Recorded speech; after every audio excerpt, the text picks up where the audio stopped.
Hi everyone, my name's Lance Graham, and today I'll be covering one villainous scene from Kirby's Return to Dreamland.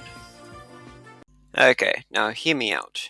You probably think I'm insane for doing a one villainous scene on a Kirby game, and you're probably right. But even still, there's been plenty of villains across the Kirby games. I mean, look at this one. Okay, it's a white blob. It's not that bad. Wait, is that blood? Ooh. Uh, uh,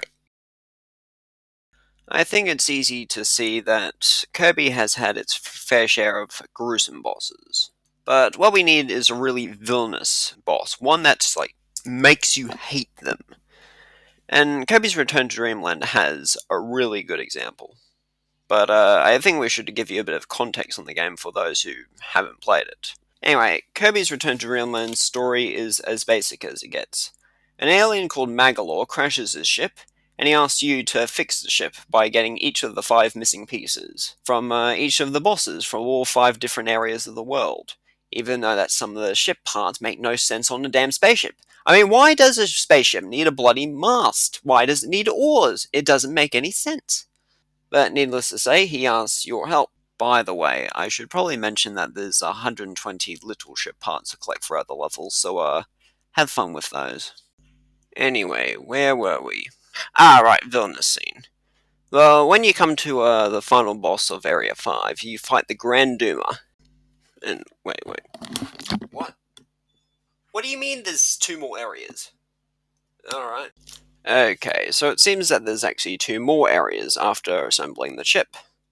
Magolor takes us to his home planet only to realize that the evil dragon Landia has taken over, and it is now our mission to kill the dragon. Oh well, this should be a piece of cake. Okay, this should be the final boss now. Okay, so we've gone over to Landia to try and save Magolor's planet.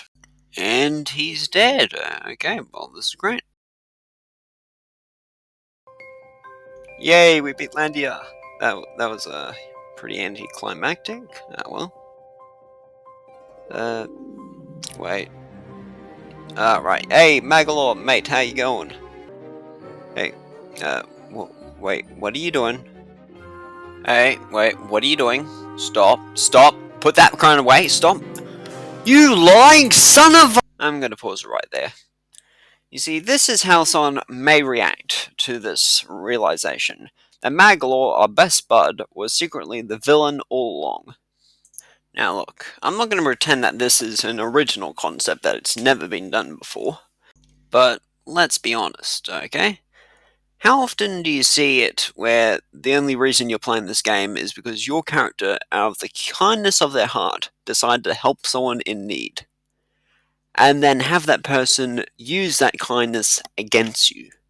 Not only that, but Magolor then goes, hey, you know what, since you helped me, Kirby, I'm going to destroy your planet first. But Magolor is more than just a betrayal of your trust. It is also betrayal of all that time and effort you invested in the game.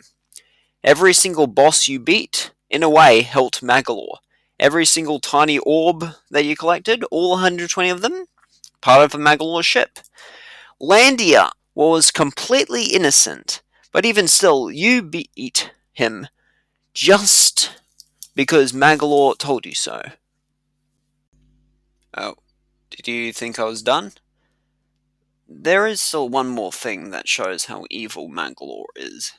Just before the boss fight with Magolor, there's actually a fight that follows just before, where he brings out that ship that you spent the entire game working on, collecting all 120 pieces of, and then he uses it to kill you with. While other twist villains betray you with the trust that you and this villain made up along the story. But with Magolor, not only does he betray your trust, but if anything, he betrays your investment in the game itself.